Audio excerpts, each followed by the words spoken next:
used to think that you could bend your way out of a recession and increase employment by cutting taxes and boosting government spending, I tell you in all candour that that option no longer exists.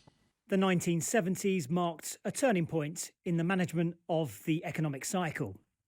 The end of tax and spend as the main economic policy lever, and the start of a greater reliance on interest rates. 50 years on, is this all about to change? We recognise the biggest single thing we can do is to help the Bank of England bring down inflation. Looking further out over the next 5 to 10 years, inflation is probably still going to be a problem. We think that many of the factors that have helped suppress inflation over the last decade are beginning to fade. And so inflation is going to be more volatile, a bit higher, and it means the central bank is going to have to do more work to keep inflation down. That means that in the balance of policy, fiscal policy is going to have to do more to support growth. So growth otherwise would be quite weak. We think that there'll be a lot of pressure on governments to do more to support growth. I think that partly reflects the increase in populism that we've seen and the pressure from the electorate on the government to do more. I think it also reflects the weakness of monetary policy in supporting activity over the last decade. Tomorrow he'll announce a continuation of the furlough scheme until the end of September. Another factor influencing the return of fiscal activism was the pandemic.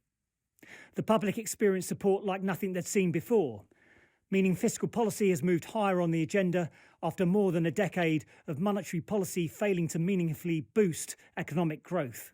Less than a month since Liz Truss took over as the UK's new Conservative Prime Minister, her government's controversial tax and borrowing plans mean the Conservative Party conference is literally besieged by critics. Looking forward, we expect to see a change in the balance from loose monetary policy and tight fiscal policy towards something like tighter monetary policy and looser fiscal policy, and that's where the fiscal activism comes in.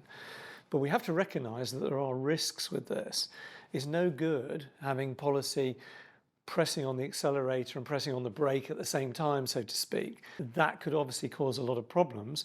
And we had a bit of a taste of that in the UK last September when we had the mini budget, which clearly sent alarm bells ringing about what would have to happen to interest rates if a very loose fiscal policy, big tax cuts, was suddenly introduced into the UK economy. Over the last couple of years, the public has grown increasingly critical of the way governments are spending. And greater fiscal activism will also bring greater scrutiny of the fiscal space. I think this will mean that governments will have to be a lot smarter about how they spend money and use their budgets. They will have to keep investors as well as the electorate on board. And to do that, I think they'll have to demonstrate that their actions will improve the supply side of the economy and improve growth in the future. So in many ways, that will keep the budget deficit under control. I think we'll also see a shift in the balance of growth within the economy. If interest rates are going to be higher, then the rate-sensitive parts of the economy, such as housing, areas related to credit growth and so on, those will probably be slower, but that should create more space for some of the increase in fiscal policy, the increase in spending, say, on health or education or pensions. Those areas should get more space to grow.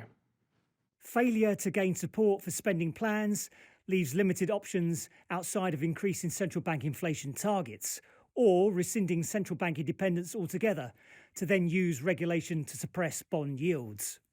But whatever the outcome, we should expect economic policy to be more politically charged, as fiscal policy means more decisions on spending and tax.